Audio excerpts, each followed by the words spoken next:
오늘은 말과 영성이라고 하는 제목 주제를 가지고 우리 은혜를 나누겠습니다. 한 사람의 영성은 그 영성이 100점이다 90점이다 점수를 매길 수는 없지만 어느 정도라고 하는 것은 우리가 대략 짐작을 할 수가 있습니다. 여러 가지 방면에서 그것을 바라볼 수 있는데, 그 중에 하나가 뭐냐면 그 사람이 어떤 언어를 쓰느냐, 그 사람의 말을 보면 그 사람의 영성의 수준을 어느 정도 짐작을 할 수 있습니다. 진정한 영성은 언어의 수준과 비슷하다라는 말이 있습니다. 그 언어 중에서도 특별히 어떤 언어이냐, 그 사람이 다른 사람에 대해서 어떤 말을 하느냐, 혹은 어떤 비판의 말을, 어떤 비난의 말을 하느냐를 바라볼 때 그 사람의 영성을 짐작을 할 수가 있습니다. 누군가 나를 비난을 합니다. 그 말을 들을 때 여러분들 마음은 어떻습니까? 기분이 좋은 사람은 한 사람도 없을 것입니다. 혹 어떤 사람은 자기의 어떤 그 대범함을 과시하기 위해서 그렇지 않은 척 할지 모르지만, 그러나 그 안에는 상처가 고스란히 남겨져 있습니다.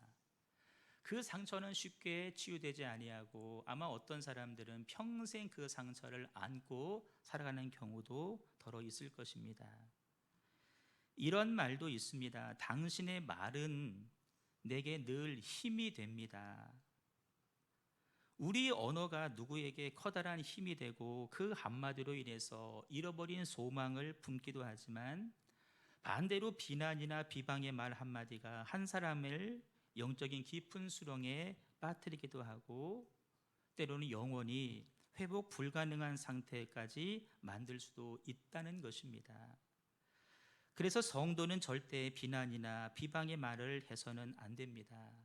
사랑의 언어로, 축복의 언어로, 믿음과 감사와 긍정의 언어로 세상을 변화시키고 사람을 변화시키고 하나님이 기뻐하시는 그러한 삶을 살아야 될 줄로 믿습니다. 그런데 가만히 보면 세상은 축복과 격려의 언어보다도 비판과 비방의 말이 더 많음을 우리가 바라보게 됩니다. 뉴스를 잠깐만 틀어봐도 늘 비판과 비방의 내용 투성이입니다.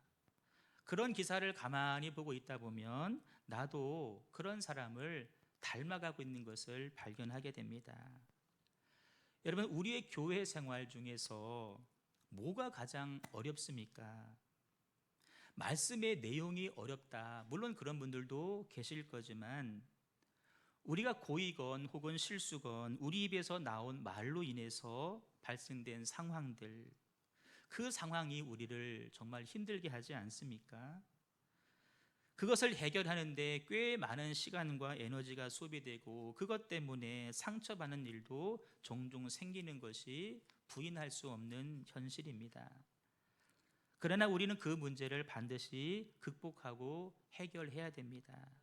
아니, 극복과 해결을 넘어서서 우리의 언어가 새로운 언어로 나의 영혼을 살리고 상대방의 영혼을 살리고 공동체를 살리는 그런 복된 언어를 구사함으로 말미암아 우리의 영성이 하나님을 닮은 거룩한 수준으로 올라갈 수 있기를 주님의 이름으로 축복합니다.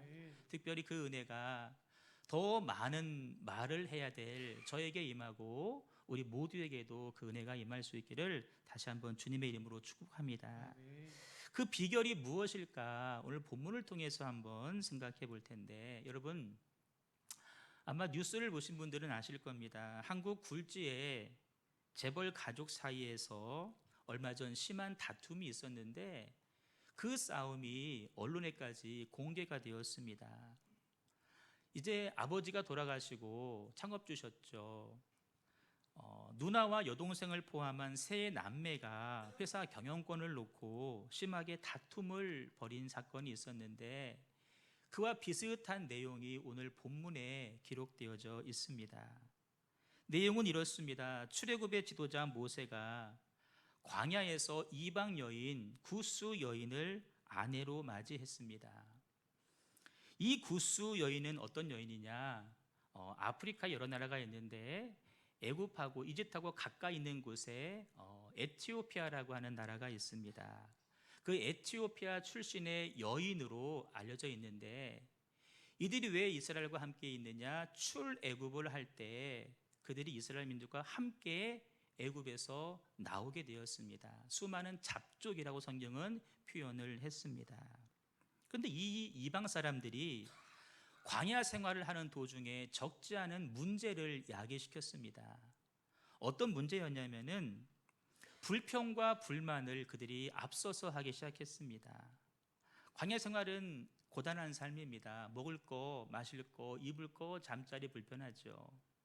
누가 먼저 불평했냐면은 함께 나왔던 그 잡족 이방 사람들이 그러한 불평을 했고, 그 불평이 이스라엘 사람들에게 전혀 옮겨져서 그들이 함께 불평하고 원망하게 되었습니다.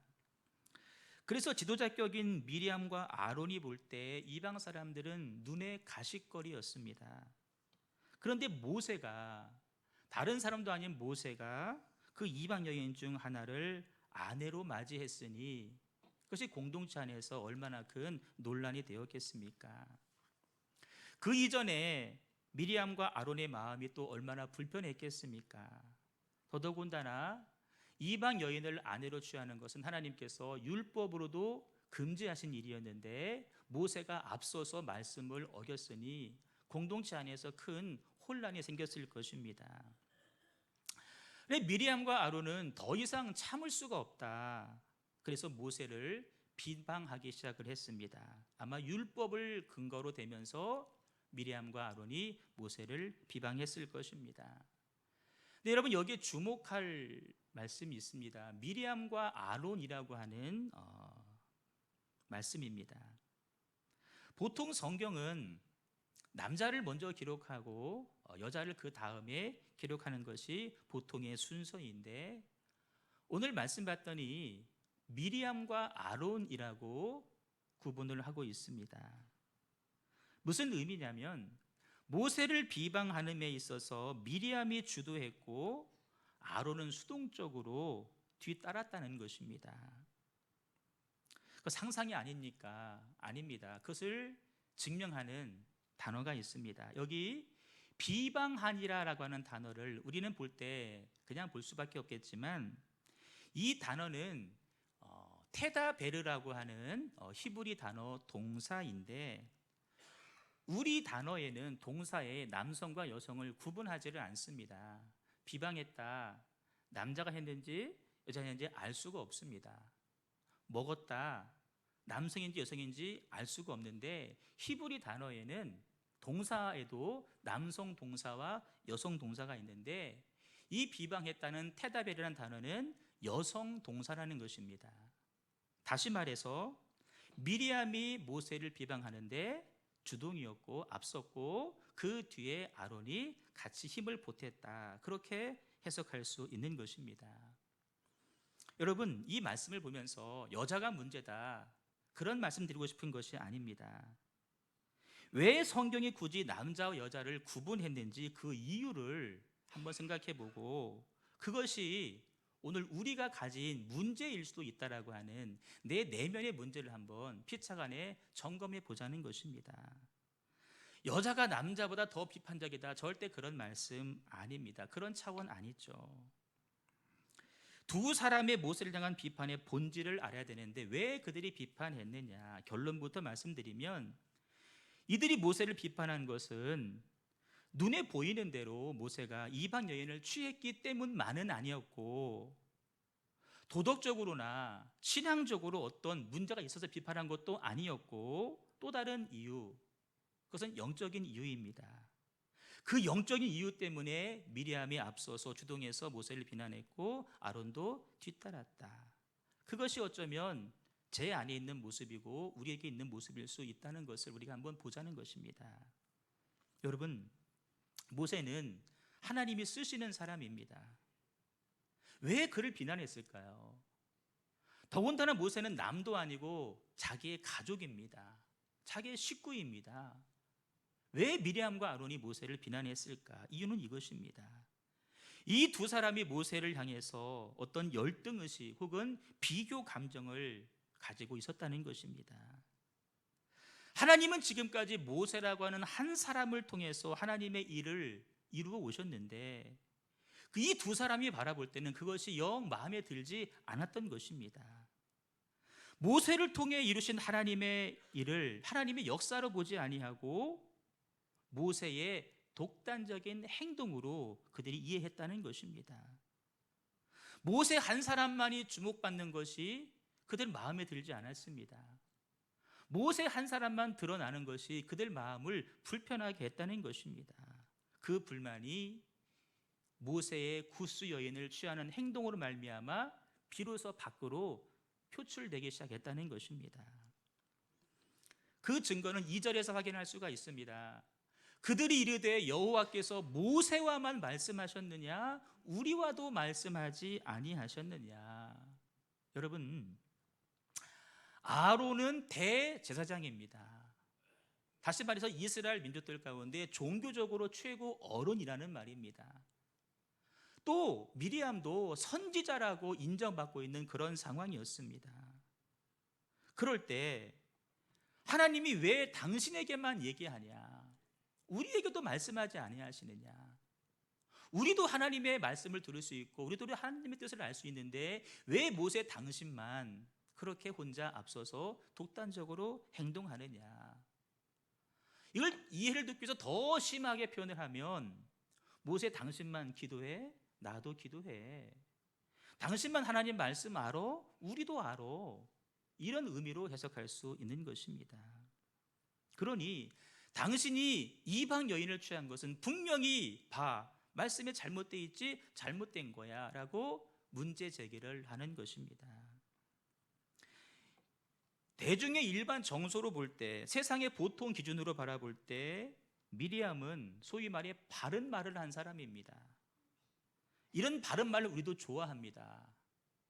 소위 사이다 발언이다, 속 시원한 발언이다, 우리는 말 못하는 것을 당신이 해줘서 너무나 고맙다, 이런 생각들을 합니다. 특별히 이제 우리나라가 80년대를 지나오면서 민주주의의 가치를 소중히 여기면서부터 그런 말들을 굉장히 귀한 것으로 여깁니다.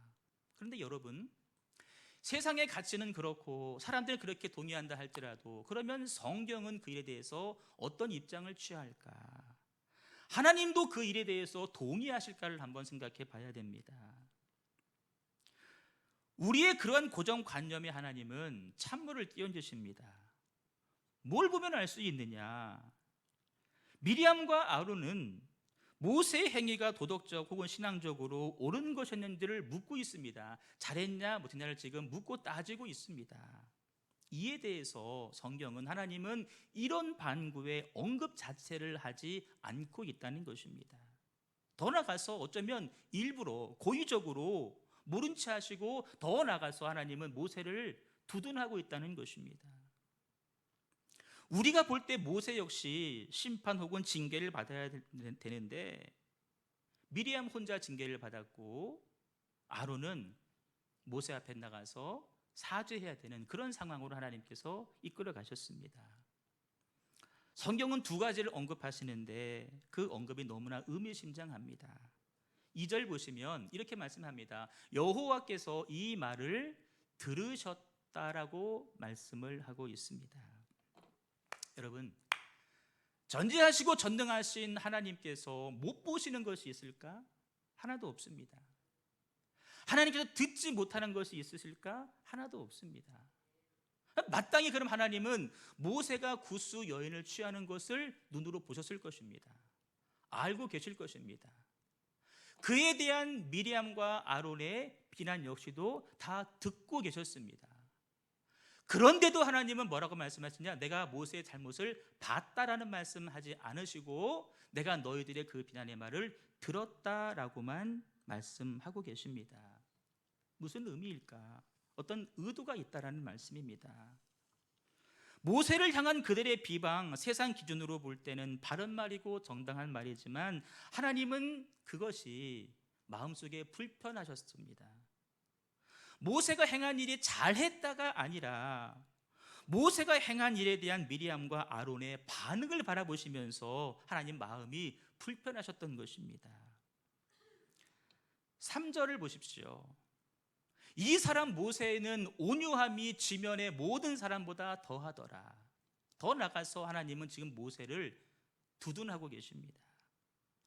너희들이 그렇게 모세를 비난했음에도 불구하고 모세는 대항하지 않았고 그저 묵묵히 듣고만 있었을 뿐이다. 하나님은 그것을 모세의 온유함으로 인정해 주셨습니다. 이 3남매의 성격을 한번 살펴볼 필요가 있습니다. 똑같이 한 배에서 나온 세 남매입니다.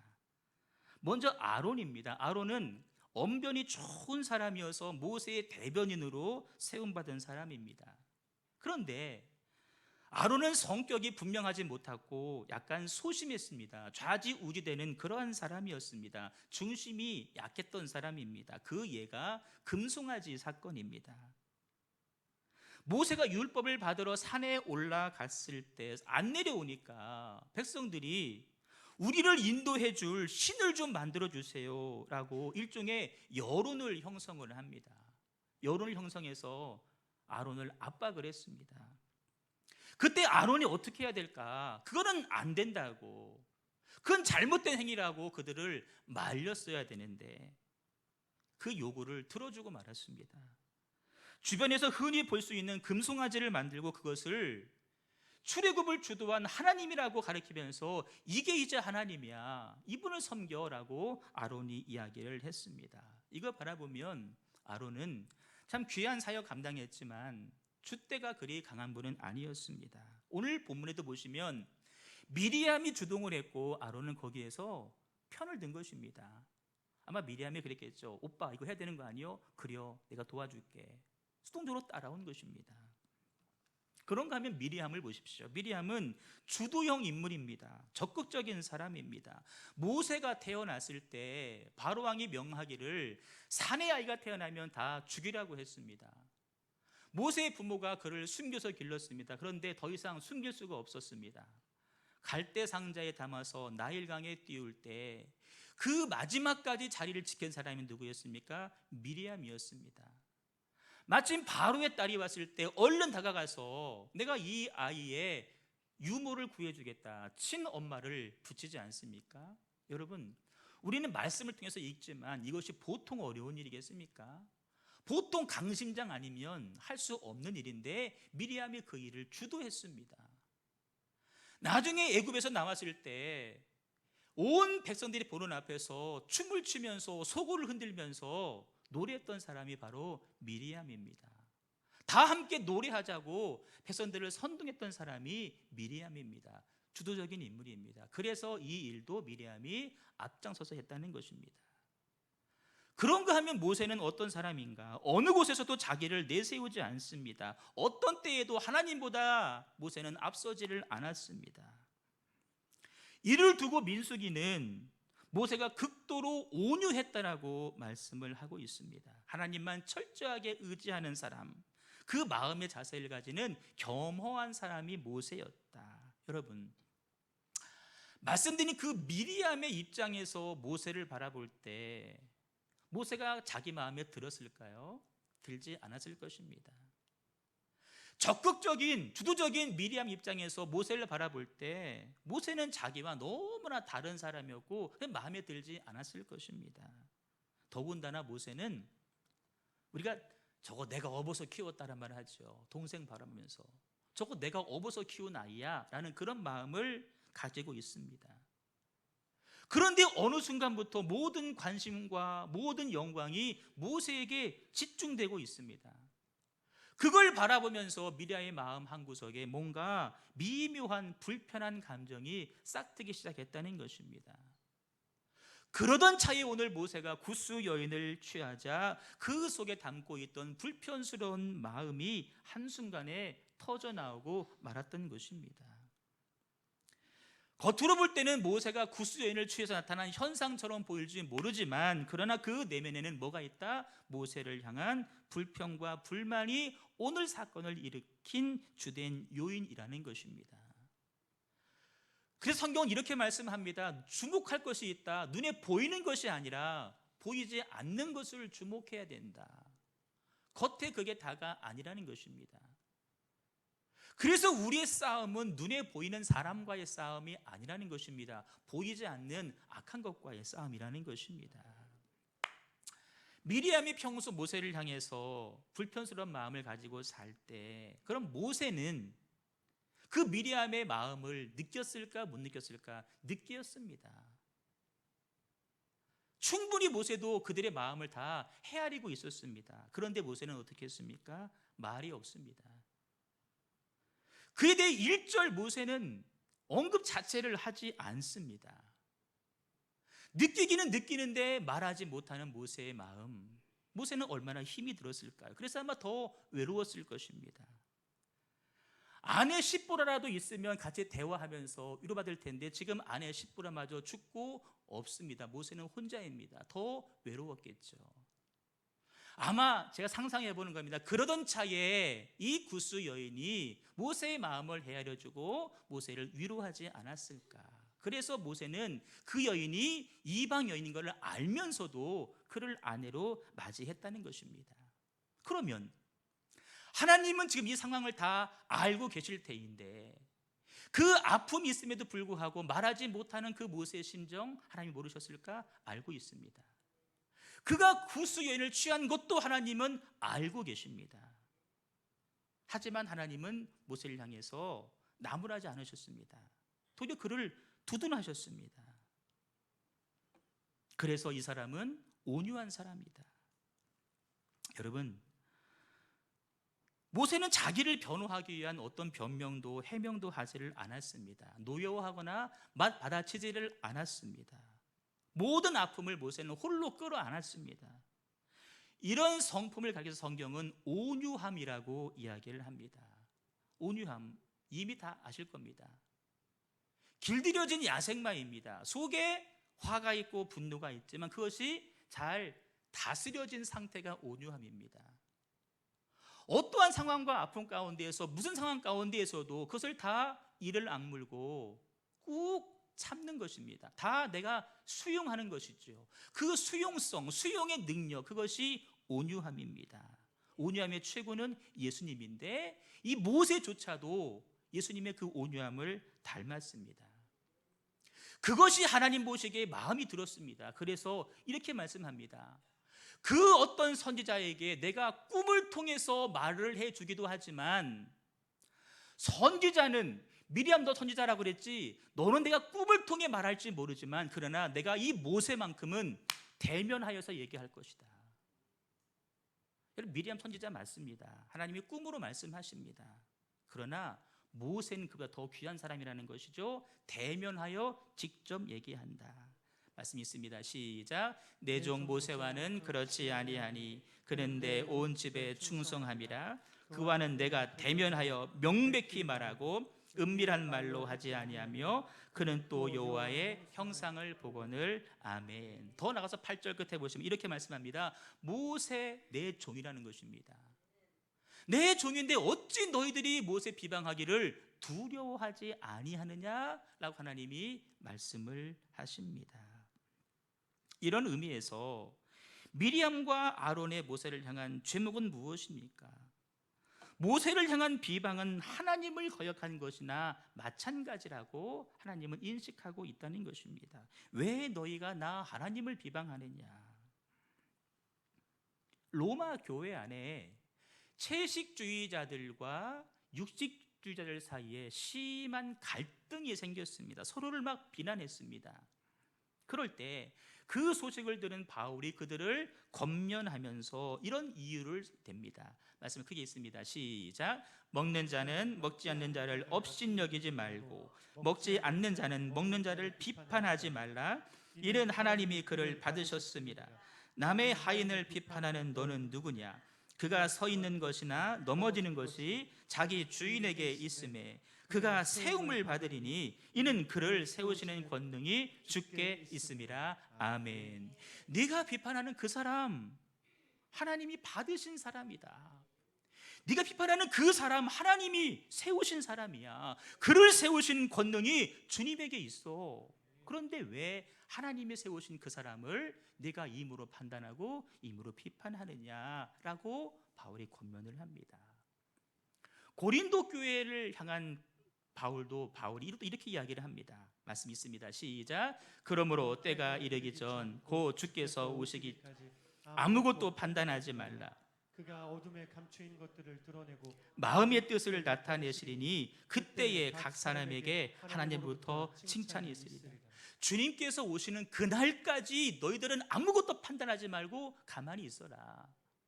주님이 오시면 그가 어둠에 감추인 것들을 다 드러낼 것이고 마음의 뜻까지 다 나타내실 것이다.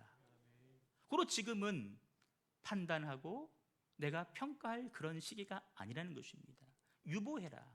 주님이 오시면 그때 다 판단하고 드러나실 텐데 그때에 각 사람에게 하나님으로부터 칭찬이 있으리라. 그날까지 판단을 유보하고 기다린 자들에게 하나님께서 뭐를 주신다? 칭찬을 해 주실 것이다. 아멘. 아멘. 오늘 내 눈에 보이는 대로 내가 판단하고 내가 비방할 것이 아니라, 그것이 맞을 수도 있지만 그릇된 판단일 수도 있다. 그때가 되면, 하나님이 오실 때가 되면 그때 다 드러나게 될 것이다. 유보해라. 우리가 흔히 바울의 가르침과 야고보 사도의 가르침은 서로 상반된다고 이야기를 합니다. 잘못된 생각이지만 보통 드러나기로 바울은 믿음을 강조하고 야고보는 행함을 강조한다고 하는데, 오늘 이 말씀을 한번 읽어보시면 이 두 사람의 생각이 일치됨을 보게 됩니다. 읽습니다. 시작. 형제들아 서로 비방하지 말라. 형제를 비방하는 자나 형제를 판단하는 자는 곧 율법을 비방하고 율법을 판단하는 것이다. 내가 만일 율법을 판단하면 율법의 준행자가 아니요 재판관이로다. 입법자와 재판관은 오직 한 분이시니 능히 구원하기도 하시며 멸하기도 하시느니라. 너는 누구이기에 이웃을 판단하느냐. 입법자, 말씀을, 법을 만드는 분도 하나님이시고 재판자, 판단하시는 분도 오직 한 분 하나님이신데 너는 누구이기에 네가 판단하느냐. 네가 하나님이니? 라는 질문입니다. 하나님 아닌 네가 왜 하나님의 자리에 앉으려고 하니? 라고 하는 주님의 말씀입니다. 이런 논리에서 보면 미리암의 모세를 향한 비방의 근거에는 뭐가 자리 잡고 있느냐? 그 속에 교만한 마음이 있었다는 것입니다. 교만이 뭡니까? 내가 판단하시는 그분의 자리에 앉고 싶어하는 그 마음이 교만입니다. 판단하시는 분은 하나님이신데 하나님의 자리에 내가 올라가고 싶은 욕구, 실제로 올라가는 행위, 이것이 교만이고, 그 자리에 앉아있는 상태를 가리켜서 오만이라고 이야기를 하는 것입니다. 우리는 보통 교만과 오만을 섞어 말하지만 교만은 그 시도, 그 올라가는 과정, 그 정점에 다다르면 오만한 자입니다. 성경에 보시면 오만한 자에 대한 이야기가, 말씀이 여러 번 나오지 않습니까? 고로 비판은 교만과 관련이 있다라는 결론입니다. 비판은 영적인 문제라는 것입니다. 여러분, 우리가 교만으로 남을 판단하면 그 판단으로 결국에는 우리가 판단을 받게 되어 있습니다. 한때 온 나라를 떠들썩하게 만들었던 조국 교수 이야기를 여러분 잘 아실 겁니다. 그가 외모도 잘생겼지만 얼마나 그가 바른 말들을 잘했습니까? 그런데 본인이 뱉은 말 그대로 그가 다 판단을 받고 있지 않습니까? 성경도 이렇게 말씀하십니다. 읽습니다. 시작. 비판을 받지 아니하려거든 비판하지 말라. 너희가 비판하는 그 비판으로 너희가 비판을 받을 것이요 너희가 헤아리는 그 헤아림으로 너희가 헤아림을 받을 것이니라. 아멘. 오늘 말씀 우리는 이런 결론을 내릴 수가 있습니다. 인간은 비판에 대해서 이중적입니다. 내가 다른 사람을 비판하는 모임에 들어가 있을 때 내 안에 알게 모르게 쾌감이 있습니다. 다른 사람을 이렇게 저렇게 비판할 때 내 마음속에 은근한 재미가 있습니다. 반면에 사람들이 가장 힘들어 견디지 못하는 것이 나에 대한 비판의 말을 들을 때입니다. 여러분, 어찌하면 좋을까요? 내가 남을 비난할 때는 마음에 즐거움이 있습니다. 근데 내가 그 비난을 들을 때는 마음이 너무나 아픕니다. 어떻게 하면 좋을까요? 비판하지 말라라고 하는 말씀이 하나님의 말씀임을 기억하시고 그 말씀을 내가 이루겠다, 이 거룩한 목표를 한번 세우십시오. 복받아라만 하나님 말씀이 아니라 비판하지 말라는 말씀도 나를 사랑하셔서 내 영혼 보존하시려고 주신 하나님의 귀한 말씀임을, 하나님의 말씀임을 기억하고 내가 요거 한번 이루어 봐야 되겠다, 그것이 내 삶의 목표가 한번 돼야 되겠다, 그런 마음을 한번 가져보십시오.